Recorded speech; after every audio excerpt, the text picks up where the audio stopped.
రేవంత్ రెడ్డి ప్రభుత్వం 2.5 ఏళ్ల కాలాన్ని పూర్తి చేసుకుని పాలనాపరమైన మధ్యంతర దశలో ఉన్న వేళ తెలంగాణలో రాజకీయ వాతావరణం ఆసక్తికరంగా మారింది. రాజకీయంగా వరుస విజయాలు సాధించినప్పటికీ పాలనాపరంగా ప్రభుత్వంపై సామాన్యుల్లో అసంతృప్తి మొదలైందన్న వాదన ఇప్పుడు బలంగా వినిపిస్తుంది.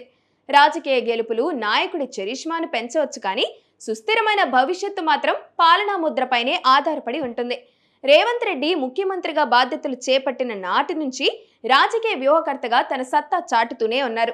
ప్రతిపక్షాలను డిఫెన్స్లో పడేయడం, ఎన్నిక ఏదైనా కాంగ్రెస్ జెండా ఎగురవేయడం వంటి విజయాలు ఆయన ఖాతాలో ఉన్నాయి. అయితే కేవలం ఎన్నికల గెలుపులే గీటురాయి కావని, క్షేత్రస్థాయిలో ప్రజల కష్టాలు తీరినప్పుడు ఈ విజయాలు గాలిలో దీపంలా మారుతాయన్నది సత్యం. రాజకీయంగా గెలుస్తున్న పాలనా పరంగా ప్రజల గుండెల్లో బలమైన ముద్ర వేయలేకపోతున్నారన్న అభిప్రాయం ఇప్పుడు సగటు ఓటర్లో తలెత్తుతుంది. ప్రభుత్వంపై అసంతృప్తికి ప్రధాన కారణం పథకాల అమలులో కనిపిస్తున్న జాప్యం, అధికార యంత్రాంగంలో సమన్వయ లోపం, మంత్రుల స్థాయిలో పరిష్కారం కావాల్సిన సమస్యలు పరిష్కారం కావడం లేదు. మంత్రులే నిర్లక్ష్యంగా ఉంటే అధికార యంత్రాంగం చురుకుగా ఎలా ఉంటుంది?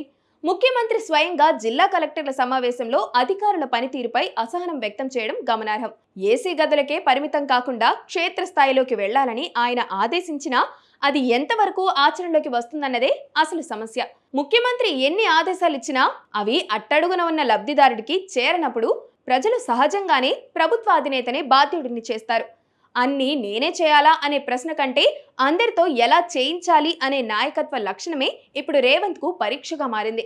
పాలనలో సగం కాలం ముగిసిన తరుణంలో ఇది రేవంత్ రెడ్డికి ఆత్మవిమర్శ చేసుకోవాల్సిన సమయం.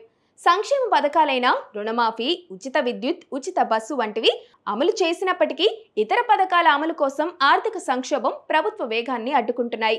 మరోవైపు తెలంగాణ రైజింగ్ 2047 వంటి సుదూర లక్ష్యాలు ఉన్నప్పటికీ సామాన్యుడికి ఈ రోజు ఎదురవుతున్న ధరల పెరుగుదల, నిరుద్యోగం వంటి తక్షణ సమస్యలపై ఫోకస్ తగ్గకూడదు.